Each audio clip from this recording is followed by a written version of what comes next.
Welcome to the Hockey Writers Prospect Corner, a show with our top prospects writing crew, bringing you the latest news, analysis, scouting reports, mocks, rankings, and much more. From the World Juniors to the NHL Draft floor, from the farm to the NHL, our team covers everything that happens in the world of prospects. So sit back, grab a notebook, and get ready for Prospect Corner. Hello, everybody, and welcome to another episode of Prospect Corner presented by the Hockey Writers. Today, we're going to be taking our first deep dive into the 2024 NHL Draft. We'll be going over my early list of some of the top prospects to watch, as well as a few key storylines to follow as we get into the offseason here. I'm your host, Logan Horn, and today I'm joined by my co-hosts and fellow prospect analysts, Matthew Zator and Peter Baracchini. How are you doing, Matt? Doing good. It's great to be talking about the 2024 draft just like weeks after the 2023 wrapped up, but yeah, no rest for the weary, I guess. So I mean, we keep going, and it's not like these guys didn't play last season. They played last season in different leagues. So a lot of the 2024 eligibles are going to be fun to watch, and we'll talk about a few of them. So very exciting to start talking about that right now. Yeah, absolutely. It's fun that you just move on as soon as round 7 is over in the 2023 draft. It's like, okay, what's next? We're just moving on. We're just going to keep rolling, and obviously we'll have lots of time this year to talk about those prospects still. But now we're just building towards something totally different and a totally different group. So it's fun to get our eyes set on some of these guys. They won't play a ton between now and maybe October for most of them, but it's still good to kind of get an initial glimpse here, especially before the Hlinka-Gretzky Cup in a few weeks. Peter, how are you doing? How are you recovering after your trip to Nashville a few weeks back? I feel like, my energy levels are right back at where they were before I went to Nashville. So that's a good thing. Doing great. Looking forward to getting into a deep dive for 2024, because it is definitely going to be a very entertaining group to follow. And like you said, the Hlinka-Gretzky's quickly approaching. So a lot of the names that we're probably going to be talking about are going to be at that tournament for most of the nation. So the page has already been flipped to the next chapter, and that's 2024. So looking forward to that. Yeah, absolutely. So like you said, like a lot of these players will be able to see in action soon on some best on best tournaments of the young guys here. So that'll be a lot of fun. We're mostly just talking about the very top guys for now, because there's going to be more movement with the guys behind that as usual.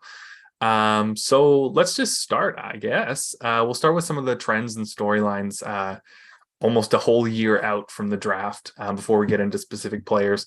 So the first one I want to ask you about, and Peter, I'll come to you first. It seems like there are a ton of high-end defensemen in this class. It was talked about all year that the 2023 draft was super talented, but was definitely lacking in high-end defensive prospects. At this point, that doesn't seem like an issue that's coming up this year. What do you think?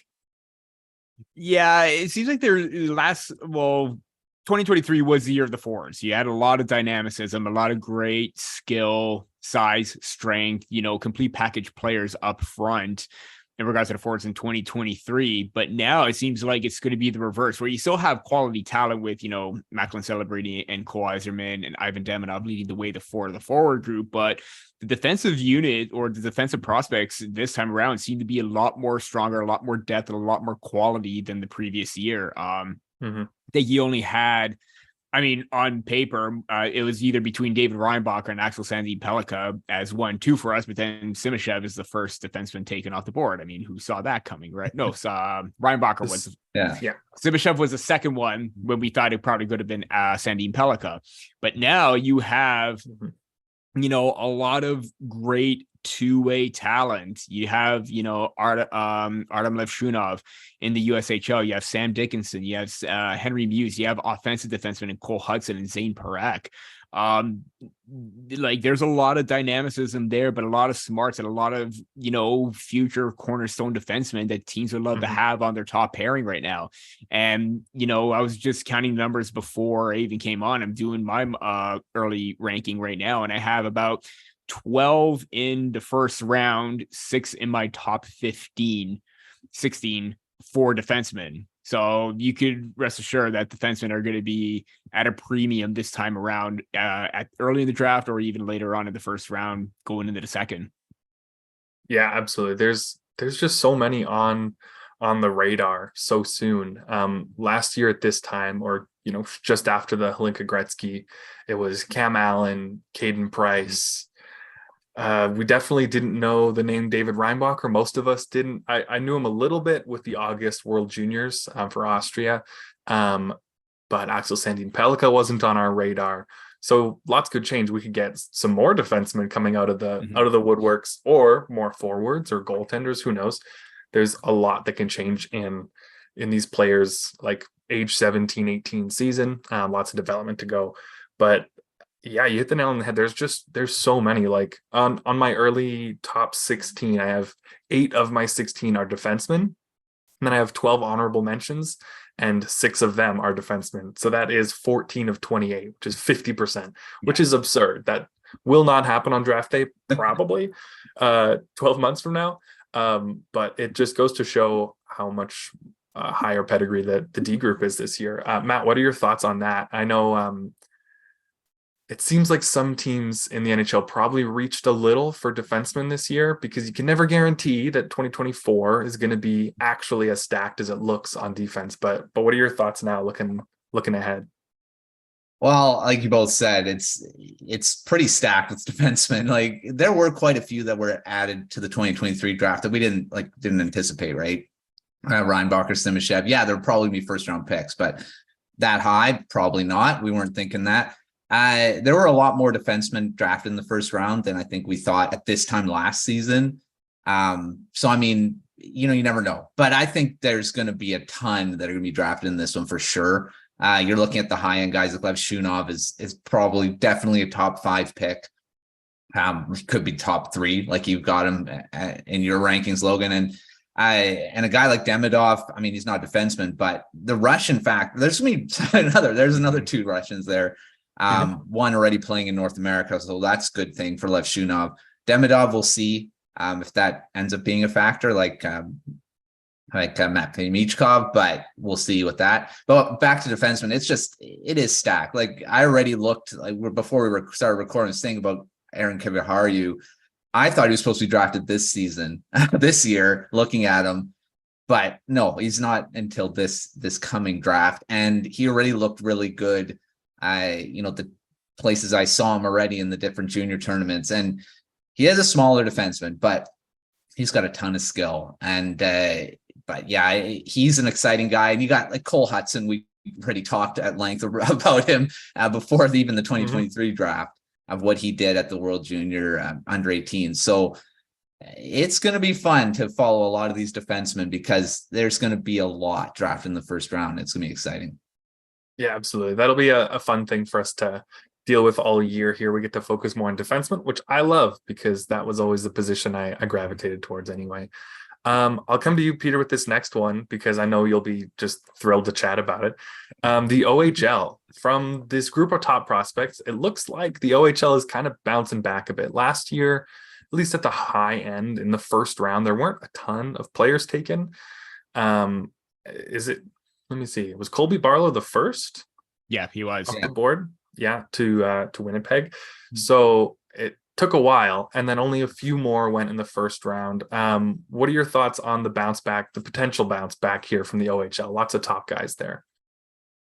Yeah, definitely think that even the previous year before, it was a little bit of a hiccup for OHL players, because out of all the leagues coming out of COVID, the OHL was hit hardest because they were the ones that were out the longest. And some players really weren't affected by it in terms of their on ice play, but it just seemed like a lot of players had a little bit more skill than the OHLers last season. And it was very evident because Colby Barlow was the first one taken off the board, and he went in that mid to, or in the top 20 range. So last year was the year of the WHL, but now I think right now you're looking at the OHL making a good bounce back. Like I mentioned before, from Dickinson to Muse to Seneca to Zane Parekh, to other names even later on, like Liam Greentree, Anthony Cristoforo. You have a lot of OHLers and a lot of great names in this draft class that could be top prospects within that first round right now. And I mean, that's just the surface right then and there. There's probably a few more that I'm probably leaving off that I haven't mentioned, but this is going to be a bigger draft for the OHL than the last 2 or 3. That is definitely for sure. Yeah, there's maybe not like the high end top 5 guy, although looks like we might have that the year after with Michael Misa. But there's a ton of talent. Like I have Sam Dickinson, I think at 12 on my first list here, which admittedly is a little low.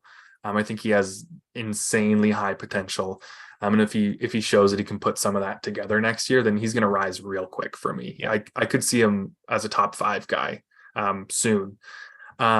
But yeah, lots of talent there, lots of defensive talent again, which is really nice. But I think that's a great point, Peter, that they were hit the hardest. They had no season in that COVID year. WHL had, I think, was it 14 games? And the Q played more than that.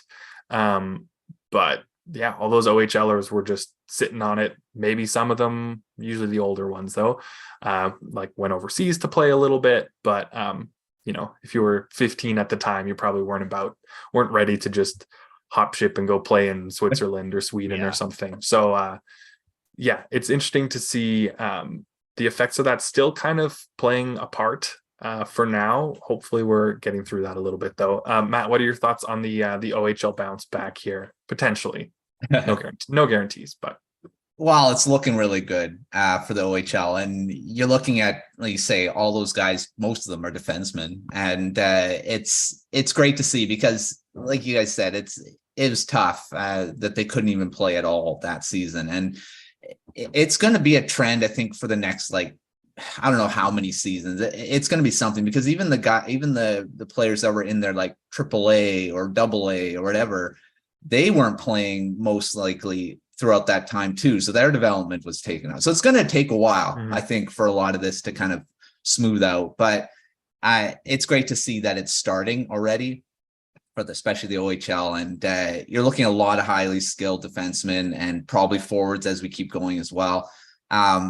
It's great. And that's something that I hoped would happen because I say it was difficult for a lot of these players to have to go through that without development. Not saying they didn't develop. I mean, of course, they probably were skating at times, but they weren't playing games. And we all know playing games is the time you need and not just skating. So, but we'll see how many are actually drafted in the first round, but it's looking really good at this point. Yeah, absolutely. Next thing I just want to talk about is some of the demographics situations here. So I do want to acknowledge first off that my list skews heavily to North Americans at this point.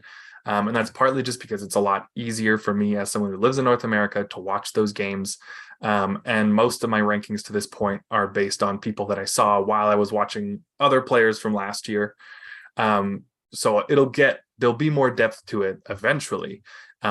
But especially at this point, it skews heavily to North Americans, which I think a lot of North American scouting does anyway, as you see with some people being surprised, at least in the week leading up to it, with Leo Carlsson going from maybe 5th to 4th to 3rd, and then actually going 2nd overall.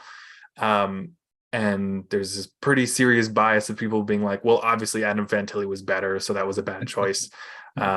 And kind of just overlooking European prospects to an extent. And some NHL teams are guilty of that as well. But I just want to acknowledge that firsthand because I don't want to say right off the bat, like, oh, the Canadians are the best again, just because those are the players I've seen by far the most at this point. Although from my early lists and early viewings and stuff, it feels like the Canadian group is really strong once again here.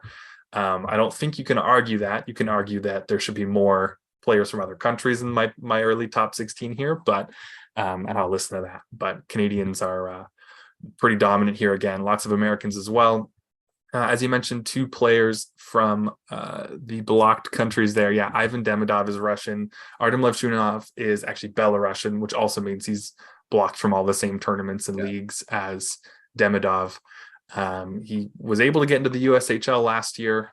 Looks like he'll be back there. It'll be interesting to see if there's any any issues with visas or anything like that in his draft season. But those are really great players at the top.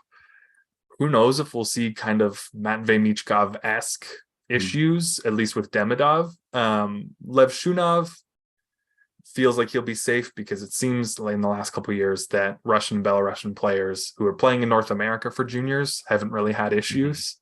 So who knows about that? But one other thing that I'll pass off to you, Matt, is that the group for Sweden pretty early on, obviously lots can change, but it doesn't look too hot right now. Alexander Zetterberg might be the top Swedish born prospect. Michael Brandsegg-Nygard, who's Norwegian, might be the top prospect, like 24 eligible prospect playing in Sweden. But at this point, there's not a whole lot else. What are your thoughts on any of the demographic stuff on Sweden? Anything like that, Matt? Well, for Sweden, for sure, it's a little surprising to see because I don't know, I can't even think back to the last year where there wasn't a high-end guy you're talking about in the top 15, top 10. Leo Carlson going second overall this past year. I got Lekkerimäki, and last in the draft before that, you had Osland, you got Liam Ogren. I mean, there was just so many. But this year, Alexander Zetterberg, yeah, he could probably go in the first round, maybe, but he's not that guy who'd be like, yeah, top 10 for sure. No, he's not that, at least not yet. Maybe. I mean, you never know. I mean, some stuff could happen, and all of a sudden you're like, yeah, for sure he's down there. He's up there. But at this point, it's looking like there may not be a Swedish prospect draft in the first round or even in the top 15. So I'm hoping not, because I love Swedish players, and from the Canucks perspective here, I mean, the Canucks always have Swedish draft picks, and there may not be one this year. They've done it the last couple drafts, and they may not do it. They may not draft a Swede in the first round this coming draft. I think the only way that happens is if they trade the pick. There's no way. There's no way they pass on every Swedish player available. There's no way. I can't believe it. But yeah, it is surprising though to not have a guy that you're really like for sure being a top pick. So yeah, it's gonna be, and even Finland, is there really a lot? I mean, Kiviharju, yeah, for sure he's there, but at this point, yeah, we'll see how it does look like the Canadian contingent is the higher one at this point, but as we all know, things can change. Yeah, lots of rooms for things to change. I will say for Finland, I also really like Konsta Helenius. Pretty early. I like him for now, but who knows? He played a lot in Liga last year, and he'll probably spend his whole draft year there. But yeah, Sweden, it's really open. So obviously, there's a ton of opportunities for players to establish themselves, as they did throughout last year. Sandin Pellikka, David Edstrom, Tom Willander, like those were not guys we were talking about a year ago. So we could have 4 or 5 go much earlier than we expect right now, because we're a year away and we don't know anything, basically. Nobody knows anything about where these players are going at all at this point. But we're doing our best. So Peter, what are your thoughts on the countries, the nationalities represented by some of the top guys, Sweden, Russia, whatever your thoughts there? Yeah, it looks like this is going to break the streak of a Swede being my favorite player in the draft. And that's not to say that Zetterberg will be one of my favorite players, because he does have an exciting skill set. Like, again, he's small, but he's very dynamic. But I mean, when you have names that have a little bit more upside, and even on defense too, like I'm big fans of some of those OHL defenders, obviously Celebrini, Berkeley Catton, the Yzerman with his shot, Demidov, I think we'll probably get to him in a little bit as well. I'm just going to say my thoughts for him, but I've really liked what I've seen from him this season as well. But yeah, I mean, obviously with the Russian factor, you're always going to have maybe a very minimal number of Russians within the first round. I think Demidov and even Chernyshov are probably going to be your top 2 Russians at this point. I agree. Konsta Helenius and Kiviharju are the top Finns. I don't think Emil Hemming and Vidi Väisänen have kind of dynamicism that they would be to be top prospects. But yeah, it really, and especially because you're so used to seeing at least 4 or 5 Swedes in the first round that could push for that spot, and you're only seeing one. Two, considering that one of them is Norwegian and he's playing in Sweden. But I mean, yeah, Brandsegg-Nygard is probably the top, Swedish prospect, if you want to call it, because he's playing in that league, given his he is Norwegian descent. So you could technically have two, but it's interesting to see what's going to happen. And we said the same thing with a couple of players last season too, and they jumped off the page and made an impact for themselves, kind of like what Matt said as well. So that's why these are early rankings. These are early talking points. A lot can change right now. That's why there's a full season of scouting. Yeah. That's what the next year is for. We're seeing.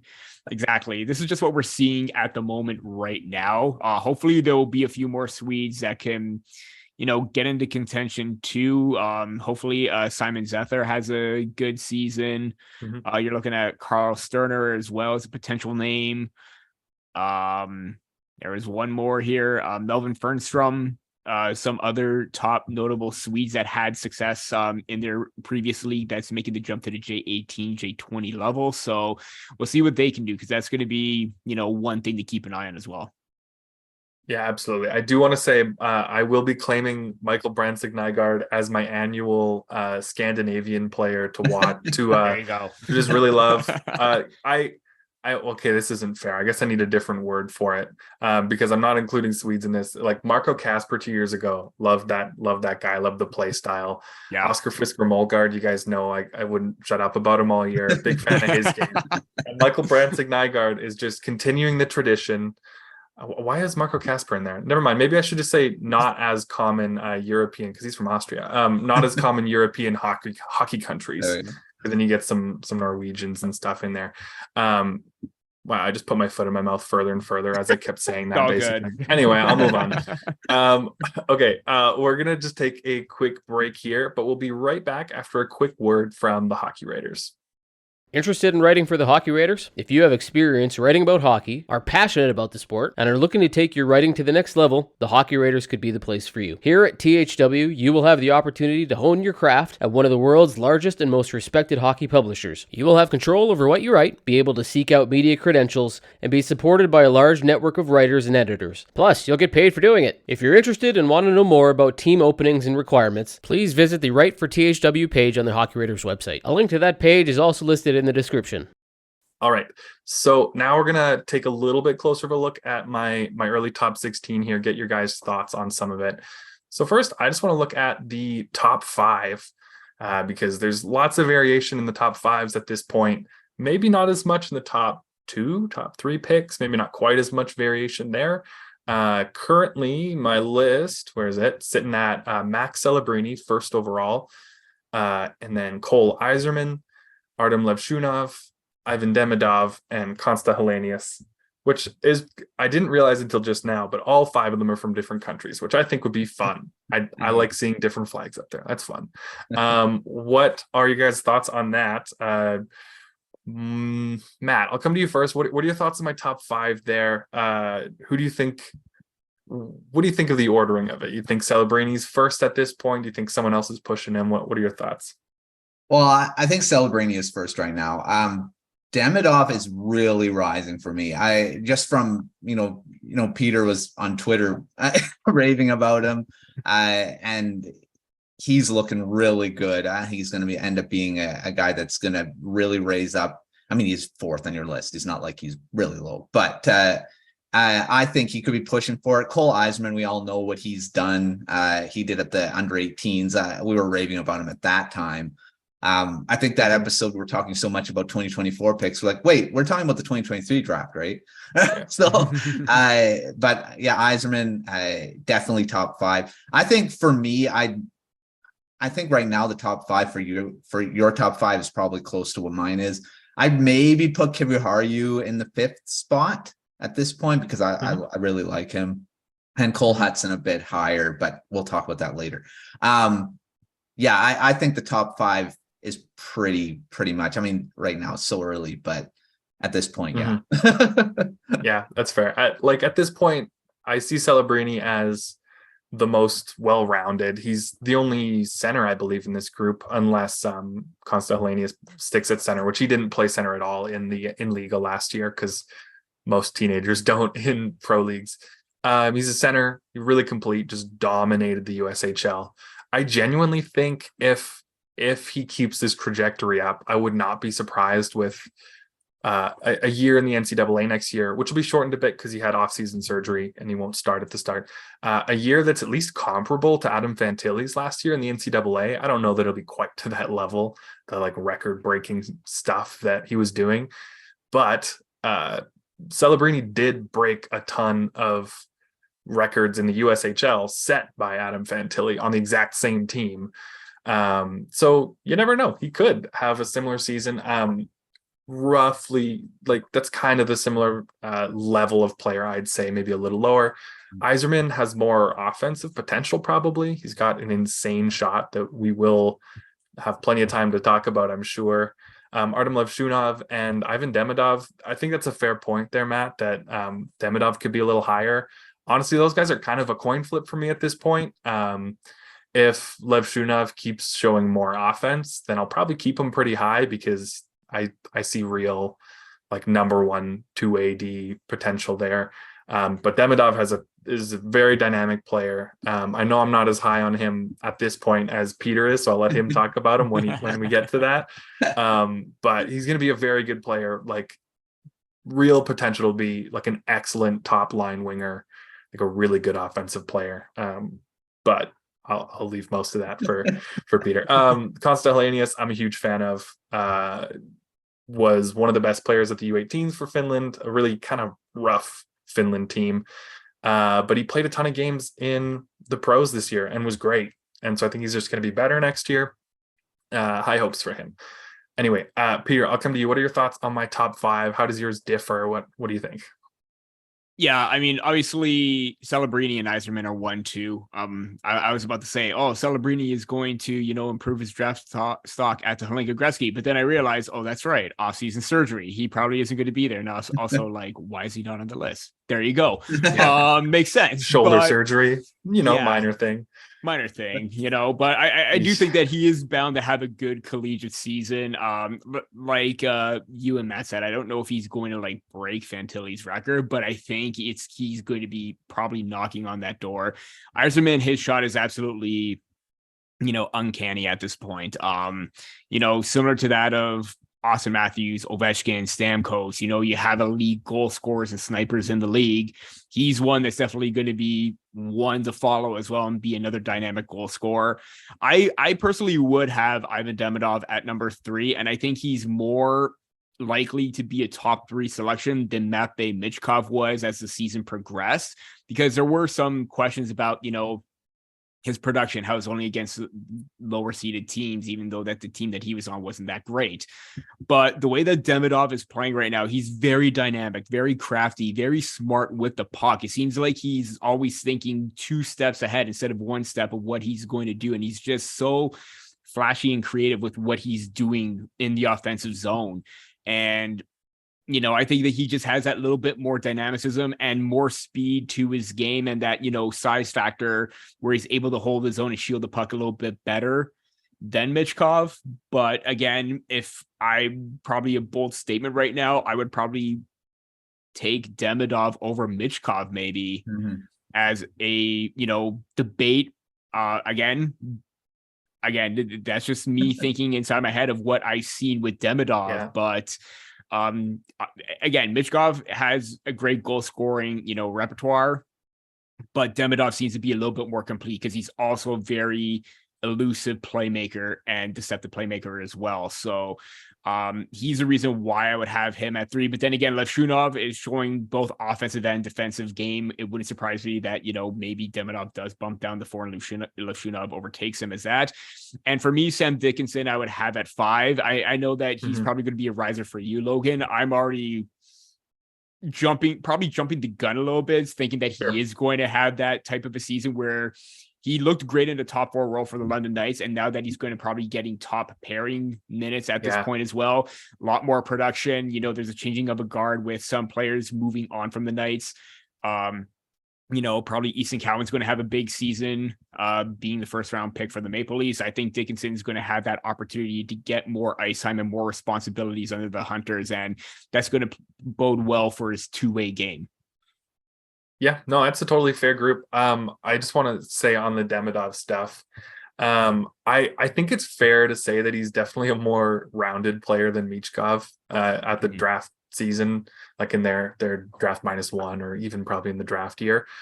I'm gonna have to hold out for a while. I think it's gonna be an interesting debate, probably for a long time, because I think it's fair to say that Demidov is a little more likely to hit his ceiling. Probably, he's bigger. He skates a little better. He's got a little more two-way game to him. I think there's a better chance for him to make it as a high-end NHLer. I just, like, when I see Michkov, I just see someone who has maybe not the highest chance of hitting it, but it has the potential to be like a game changer, like a legit generational talent, not like, you know, the buzzword generational that's really just means elite, but like someone that defines the next 15 Game years changer. of the NHL. I see real possibility for that with Michkov, and I don't see that from Demidov, which does not mean that he's not going to be an excellent player, because I think he will be. I also want to mention, it just came back to me that Celebrini's injury actually happened a long time ago. And so his unreal season in the USHL, where he broke records for like a 16-year-old, he was actually playing through a shoulder injury the entire time, which he decided to correct in the offseason. So watch out. He might be coming for Fantilli's records. Who knows? So if that was Celebrini at 60%, imagine what he's going to be like at 100. Who knows? Come on. Honestly, could be something like that. You never know how high he'll go. That's also insane. fair to mention that he's going to be the youngest player in college hockey, unless something crazy happens with a different player, because he is on the young side for the draft. But he did an early commitment. He's going to always mix them up. Don't want to say the wrong Boston school. Which school is he going to, guys?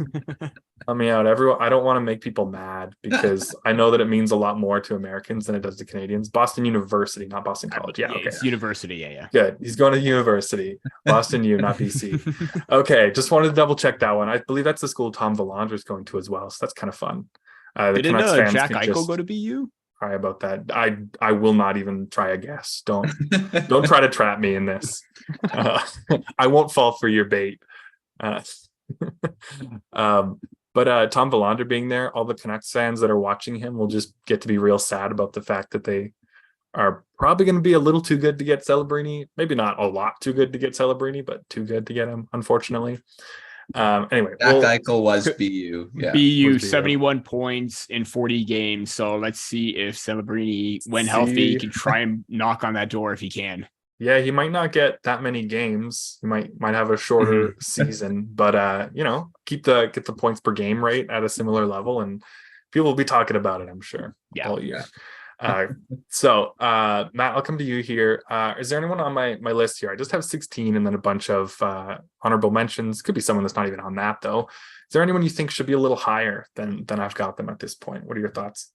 Well, I mentioned him, Cole Hudson. I think here's a spoiler. He's already one of my favorites. So look out. What? He's a guy I'll be talking about many times throughout next season. So get used to me saying his name. Cole Hudson, I think, could be pushing that top 5 realm, because I mean, he just dominated the U18s, and yes, he had tons of talent around him to give the puck to and all that stuff. But he's a great defenseman, and he is already, I think I can already say he may actually become, maybe it's a little bit prediction, maybe really bold prediction right now, because Lane Hudson's been doing amazing things right now. Yeah. But I think he could potentially be better than him because he is a bit bigger. So, I mean, he's still as dynamic though. So, I mean, I think it's like the comparisons like Quinn Hughes and Luke Hughes, maybe not as high end, but these two guys, like Luke Hughes is a lot bigger frame than Quinn. So Quinn, yeah. I think it's a bit much the same, right? It's kind of a fun, just kind of a fun dynamic thing. So I mean, I am right that Cole is bigger than Lane. Not by much, but yeah, at the same age, I think he's at least an inch taller already. Yeah, 5'10", which at that size is a big deal. Yeah, it is, and for sure. The size discrepancy between Quinn and Luke is quite a bit. I think Luke's like 6'1", and and Quinn is like 5'10". So I mean, it's not that big either. So, but yeah, I digress. I think he could be higher. Now the guy I'm really high on right now is Tanner Howe. I've liked him since. He's another guy I didn't think he was supposed to be drafted until 2024. I thought he was a lot earlier because how good he's already looked. But yeah, he played with Connor Bedard, so I mean maybe his stats are inflated, but he's really good. It's gonna be really interesting to see how he does without Bedard this season, because he's going to be pretty much the leader on the Regina Pats now. So, I mean, we'll see. That's going to be an interesting storyline to follow of how he does without Bedard. So yeah, those two I think could be a bit higher, but that's a very early look at it right now. Yeah, absolutely. I'm glad you mentioned Tanner Howe. He's someone who was incredibly difficult to rank because if you're going just statistically, just going based off the numbers, he's close to the top 5 maybe, and for his draft -1 season. I just kind of found a middle ground that I was comfortable with where I'm hedging my bets in both directions. It's like, because he did spend a good amount of time actually last year as the second line center for Regina. So he didn't actually play with Bedard like 100% of the time, like you might think. It was much closer to 50-50. And he drove play on that line really well. Was a great weapon at 5-on-5, and especially on the power play with Connor Bedard. He scored 140 something points this year. So, some of that will kind of rub off on teammates. But if Howe shows that it wasn't a fluke and that it wasn't just like the Bedard situation, I could see him as a top 10 pick. I could also see his stats kind of falling off a little and him looking a little more average, and sliding later and later into the first. So this is just my safe spot for him right now at 10th, I think. Not only Peter, that, with Howe too, I just want to jump in on the Howe thing. Yeah, I go think ahead. because the fact that, if they were really average with an elite level prospect or generational talent with Bedard, and now he's going to be in the NHL, you could rest assured that players like Howe and everybody else on the team may take a bit of a dip in production because you don't know how well they're going to be next season. Yeah, absolutely. It's going to be interesting. We could honestly be on the Tanner Howe trade watch already. Who knows? Maybe maybe Regina will start to trade people and do a little bit of a junior rebuild there, which they weren't willing to do with Bedard, which would have been fun, but I understand the choice. Peter, what are your thoughts on this? Do you think there's some people that should be a little higher? Who sticks out for you? Yeah, I'm gonna say Beckett Seneca. I don't believe you had him even as an honorable mention, which is fine. But I'm gonna get you on the Seneca hype train right now, Logan. Let's do it. When I was like scouting or like watching games with the Generals, because obviously Callum Ritchie was the name to watch. I was always drawn more to Seneca than I was Ritchie because he was so dynamic. He was more of an offensive driver and he has a bit more offensive upside than Callum Ritchie. Even looking at the stats that he had this season, top 5 in team scoring as a rookie, top 5 in OHL scoring among rookies, and was, hang on a sec. He was, again, top 5 in goals with 20. And then, he was second overall to Mike Misa in points. He was just one behind him among rookie scorers. So I got the two stats mixed up there. But top 5 in goals, top 2 in point production among rookies in the OHL.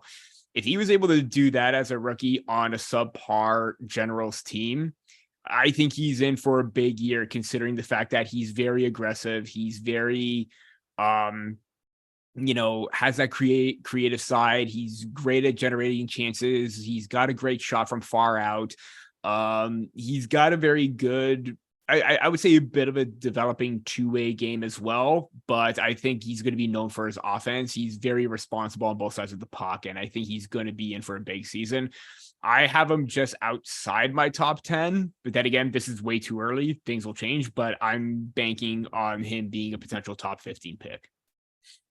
That's totally fair. I think that's a very realistic range to have him at this point. I just, for my list, just transparency wise, I just pulled all the guys that I thought might be top 16 for me. And so my honorable mentions are the guys that narrowly missed out on that. So that's 28 players that I think at this point could be top 16 for me. because it's just impossible to do these super early. Yeah. Just doing my best to narrow it down. Oh, for but sure. I'll make sure to calm down on the Seneca slander next year. I don't want you to be upset with me, so I'll maybe find a way to even that out a bit. On the opposite end, I'm curious if you guys have any of these. I'm sure you do, but Peter, I'll come to you first for this one. Is there anyone on my list you think should be lower? Someone you wouldn't have as high as I've gone so far? Steve, that's really tough because again, a lot of the players that you have are within range. I mean, I think maybe Zane Parekh could be a little bit higher as well, but I went with the Seneca route. I'm still not sold on Will Scahan just yet. I don't have him within my top 16 or at the moment, but I do think he is going to be a top 20. I think maybe he would just be a little bit lower because not sure what he's going to have this season because, you know, we're so drawn to Cole Hudson on the back end for that development team. Is he going to have the same upside? Probably not as much because he's seen more. He seems to be more of a defensive minded type of player. We don't know if we're going to get that kind of production. And I think there may be defensemen with more upside that could go higher than him. But other than that, I think that may be the only one I may have just a tad bit lower. Sure. That's totally fair. Matt, is there anyone that sticks out to you that you think would be a little lower on your list? Yeah, it's really tough at this point because I haven't really dove into a lot of these players yet, so I'm just very surface. Yeah. But right now, I don't see anyone that really sticks out as a guy that's too high. I mean, these are all really, like I say, really early rankings. Yeah. So at this point, I don't really see anyone that's glaringly that should be higher, or should be lower. But yeah, we'll have another one when we start talking about later in the season, I'm sure. Yeah, absolutely. I'll just mention one guy on here who I think maybe has the most potential, aside from how to fall personally going forward, and that's Maxime Massé. Plays for Chicoutimi in the Q. Great offensive season last year. He was on an island among like U17 players, I think. Yeah, he was 16 last year in scoring, like more than a 10-point gap between him and anyone else. And there were only 4 players who had like 30 points, and he had 60 something, 62, I believe. So there's a lot to like offensively. He's got a really great shot, pretty strong on the puck, but his skating is rough.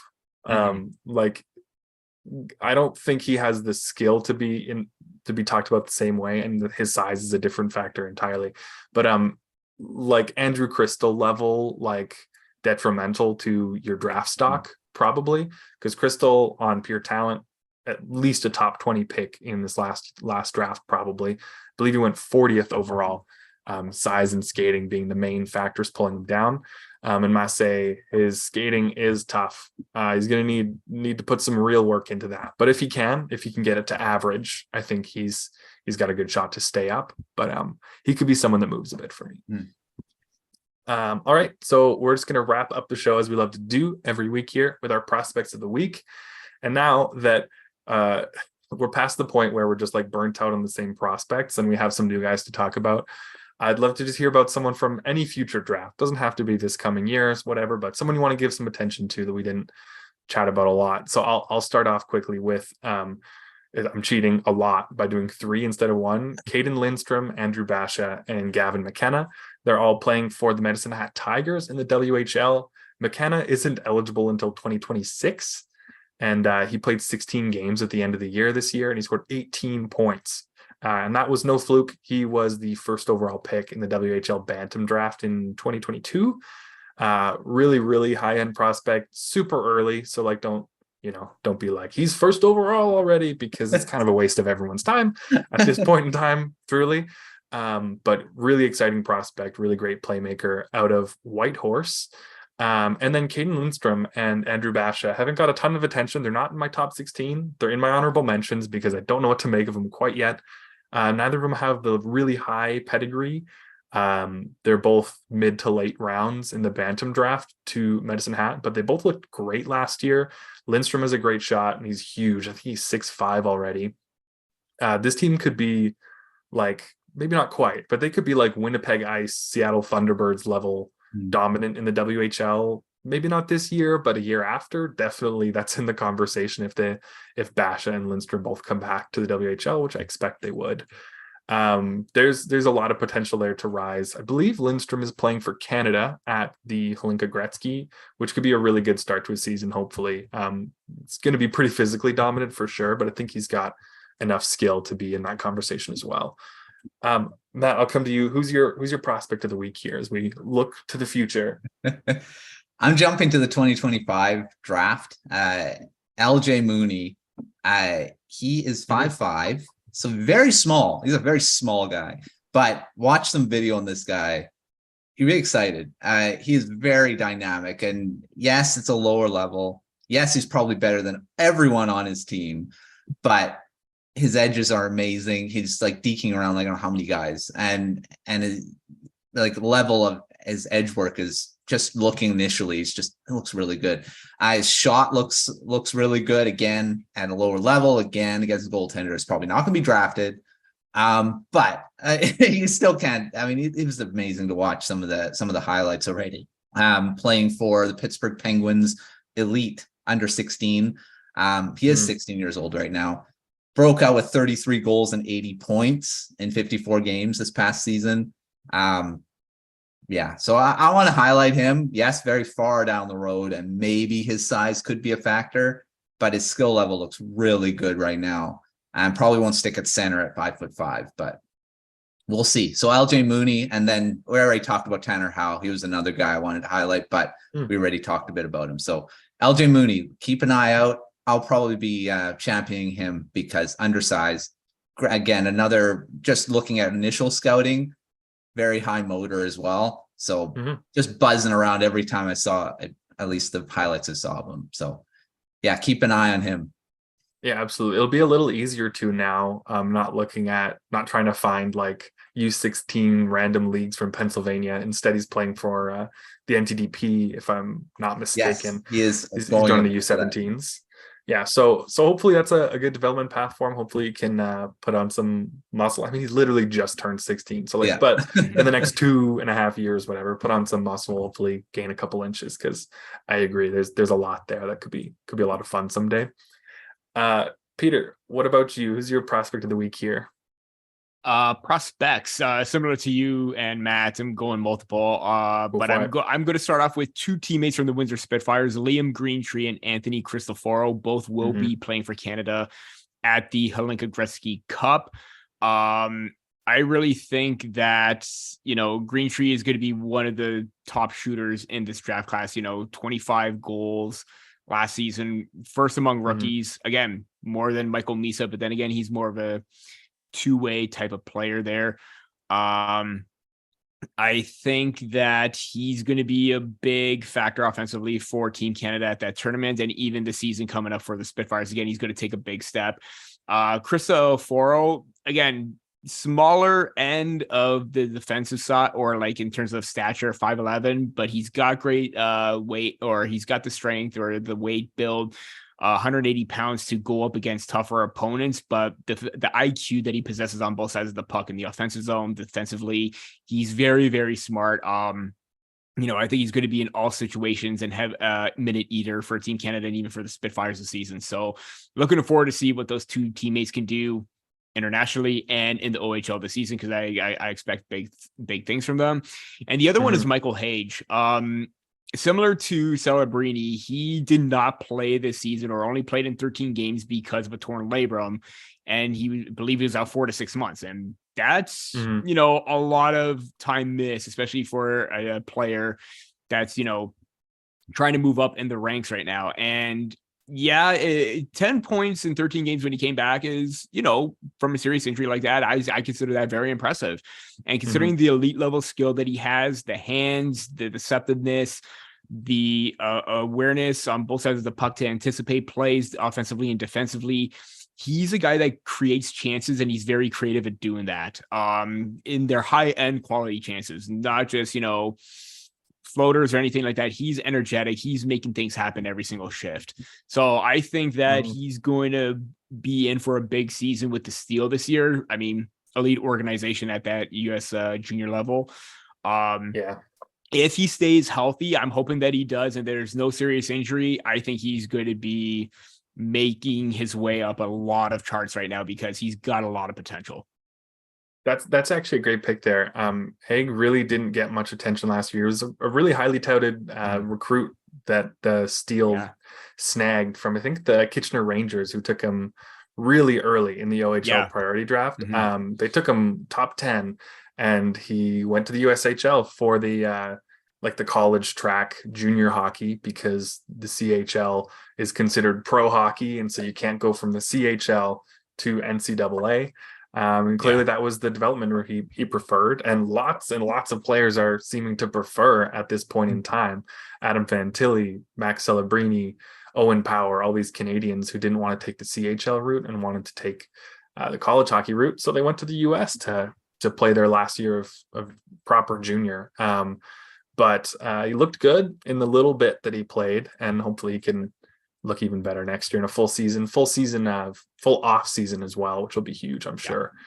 One other person I just wanted to mention very quickly, because I got excited about him when I heard Michael Meese's name too, is James Hagens, who is the other kind of top early prospect for 2025. He's not eligible until 25, but there's a legit chance he'll be the best player in the NTDP this year. He's going to be neck and neck with Yzerman as the best player on that team. And then he'll move on either to like a foreign, like an overseas pro league, or to the NCAA for his draft year. But James Hagens is someone to watch. He's an excellent player. Looks like he's going to be a centerman probably.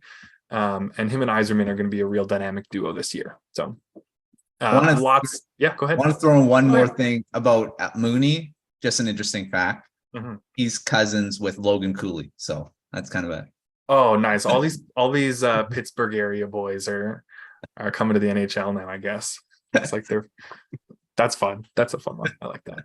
All the kids that were born just a couple years after Crosby started in the NHL, or right around that time, growing up during his heyday.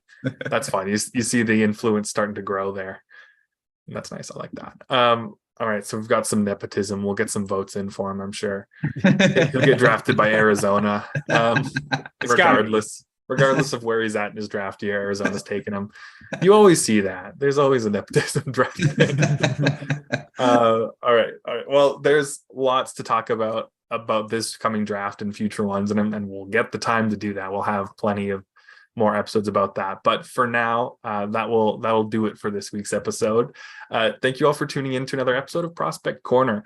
Make sure you subscribe to the Hockey Writers YouTube channel to make sure you catch all our new episodes, and also make sure you check out our site, thehockeywriters.com, for tons of content about the 2023 draft that just passed, as well as upcoming drafts and tournaments throughout the summer and all that kind of stuff for prospect coverage. Thank you, Peter. Thank you, Matt, as always. And thank you all for watching this week's episode of Prospect Corner. We'll see you next time.